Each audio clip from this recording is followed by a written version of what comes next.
Live from Fargo and serving you on TV, online, and on the go. This is Valley News Live at noon.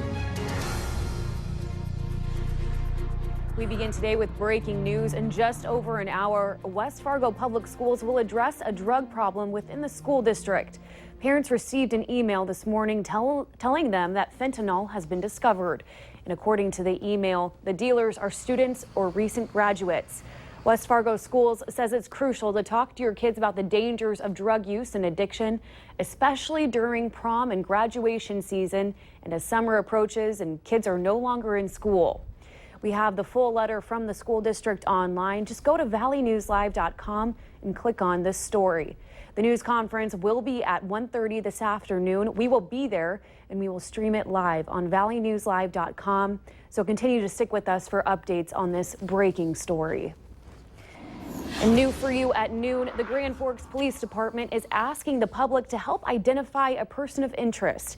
Here is a picture of the man. According to the Grand Forks Police, he was involved in a cell phone theft at the Walmart on 32nd Avenue South in Grand Forks on April 29th.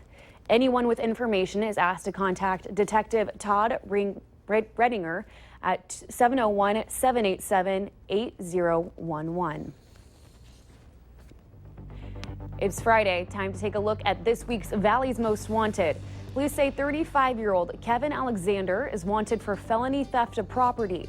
Contact Fargo Police or your local law enforcement if you have any information on Alexander. Well, it sure feels like summer this afternoon in the Valley, but can we expect a cool down anytime soon? Let's check in with meteorologist Robert Hahn. Robert? Yeah, parts of the valley seeing some summer-like weather in terms of temperatures, but off toward the north, cold front about to make its way through the Fargo-Moorhead area, already ushering in some cooler air. Low 60s right now up in Langdon, 61 degrees there, 67 in Devil's Lake, 86 here in Fargo. That's 20 degrees above where we should be at this time of year. But again, that front getting ready to make its way on through Fargo-Moorhead, and temperatures will be falling. Gusty winds behind the front, gusting over 40 miles per hour at this time in Jamestown, 37-mile-per-hour gusts in Grand Forks, and we'll see some gusty winds for a few hours behind this front. This may also start to usher in a little bit of more smoke from the Canadian wildfires as we head through the weekend. Most of that will be aloft, a little bit could be at the surface. We do have some cloudiness out there underneath those clouds. We do have just a few areas of precipitation. The only area reaching the ground just north of Jamestown, a few of those showers reaching the ground.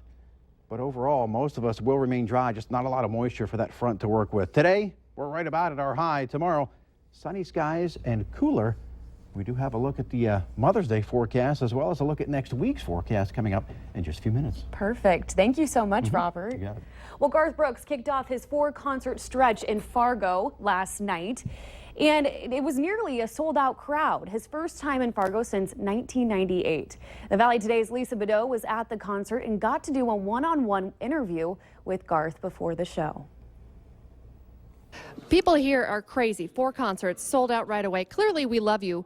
I think right away we want to know what took you so long to come back to Fargo. I was raising my babies thanks to the people and God. I was afforded to get to go home and for 16 years just be a soccer mom.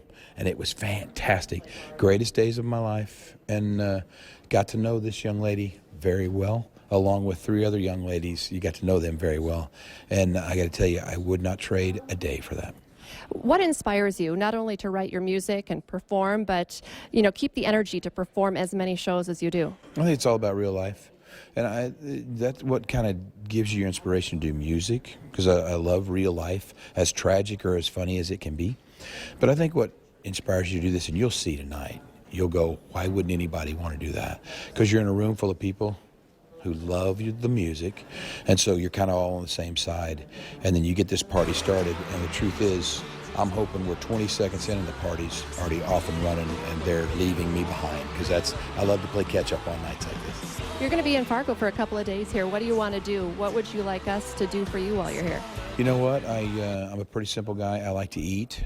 I love to eat, and my favorite thing to do is eat.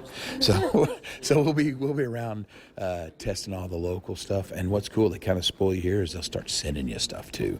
Oh, this is, these are the hot dogs from something, or this is the cakes or the donuts.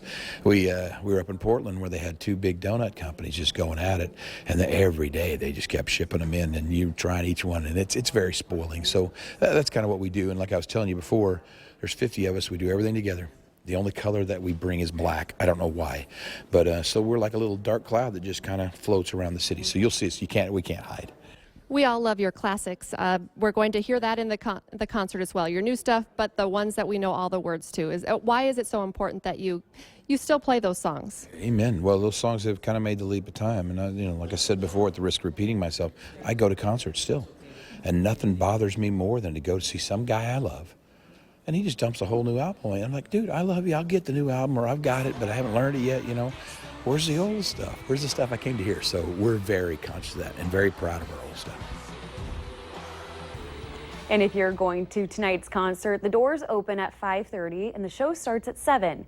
And if you have some last-minute questions, we have a story online about what you need to know, from traffic tips to ticket questions.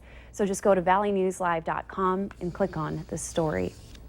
Drivers in Fargo will be greeted with 2 new roadblocks Monday morning. The 2nd Street North floodwall project in North Fargo is expanding and will now include closures between 1st and 6th Avenues. 2nd Street will remain closed until the fall, when all the floodwall work will be completed. And also starting on Monday, Broadway in North Fargo is shutting down from 22nd to 25th Avenues North. This is a utility replacement and street reconstruction project. Closure is expected to be in place for up to 2 months. And in today's consumer news, General Motors is recalling some of its newest trucks and SUVs. The automaker announced this week that about 5,000 2016 and 2017 Chevy, GMC, and Cadillac vehicles are being recalled. The reason? Well, it's an issue with the vehicle's front upper control arms. The automaker says the part could separate from the vehicle, causing steering issues and increase crash risks. GM says the replacement parts are not available yet, but affected owners will be told by mail when they are. For now, GM is urging affected drivers to not use their vehicles until the problem is fixed. And KFC thinks you should take its finger-licking good slogan quite literally. The fried chicken company, along with marketing giant Olvie and Mather, has produced edible nail polish for customers in Hong Kong. The nail polish comes in 2 flavors and colors: original, which is kind of a beige color, and hot and spicy, which is red. To use it, customers can paint the polish on their nails, let it dry, and look away. That's right. KFC says the polish is sourced from natural ingredients. The company is asking customers to pick their favorite flavors to go into mass production. And still ahead, many women